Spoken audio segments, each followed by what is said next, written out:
Assalamualaikum, selamat siang Mbak Andini. Iya, waalaikumsalam. Selamat siang, Ibu. Baik Mbak, saya perwakilan dari Puskesmas, nama saya Bidan Indah ya Mbak. Di sini Ya, saya ingin melakukan interview kepada Mbak Andini. Selamat ya Mbak, ya, sudah sampai ke tahap ini. ya. Terima kasih, Ibu. Baik, sebelumnya Mbak Andini sudah pernah mengetahui tentang macam-macam gaya kepemimpinan belum Mbak? Dulu waktu kuliah sudah mendapatkan sih, Bu, tapi mungkin saya ada yang sedikit yang lupa. Oke, kalau gitu ini saya sampaikan dulu ya Mbak tentang macam-macam gaya kepemimpinan. Supaya Ya, nanti ke depannya semakin lebih baik Mbak Andini dalam memimpin ya Mbak ya. ya. Saya izin share screen ya Mbak. Iya, Ibu.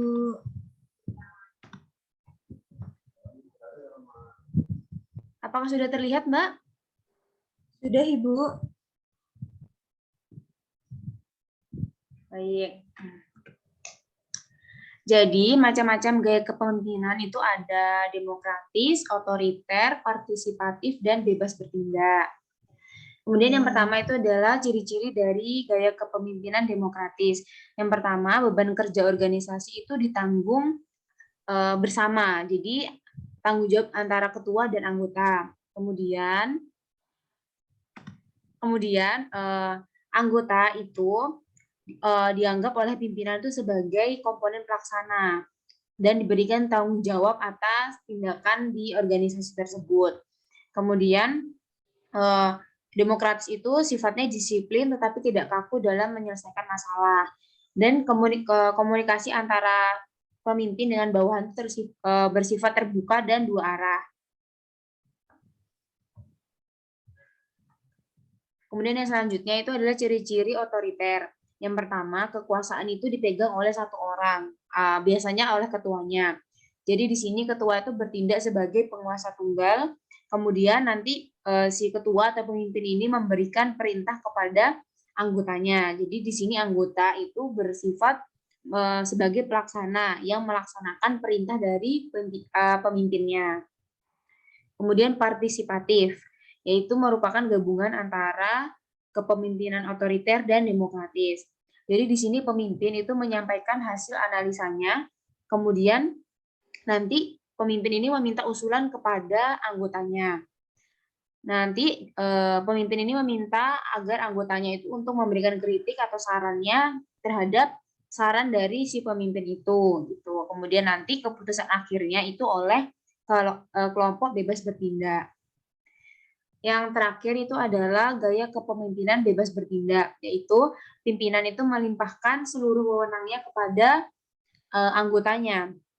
Kemudian di sini karyawan itu yang menentukan sendiri kegiatannya tanpa ada pengarahan atau tanpa ada perintah dari pemimpinnya.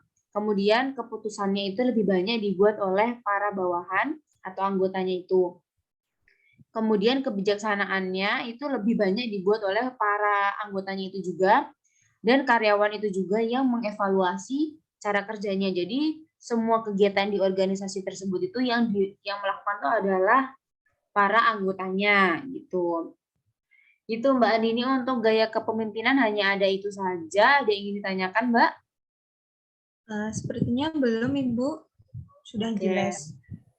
Kalau belum, saya coba bertanya Mbak ya.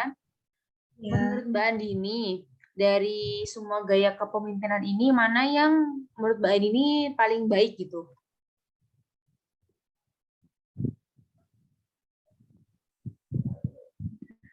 Kalau menurut saya itu tergantung jumlah anggotanya.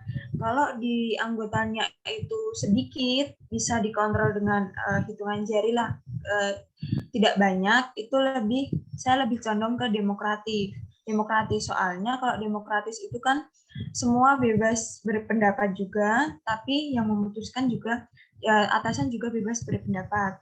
Terus kalau yang lingkupnya itu besar, saya lebih condong ke partisipatif Ibu. Soalnya biar tidak pemimpinnya itu juga tidak pusing untuk menampung semua aspirasi-aspirasi dari anggotanya. Begitu, Ibu. Oke, baik. Terima kasih ya Mbak Nini atas jawabannya. Jika tidak ada Ya, yang ingin ditanyakan, saya akhiri ya Mbak ya. ya, Nanti kita bertemu lagi di interview selanjutnya Mbak ya. Nanti saya hubungi kembali. ya. Terima kasih Mbak. Ya, terima Assalamualaikum. kasih, Ibu. Waalaikumsalam.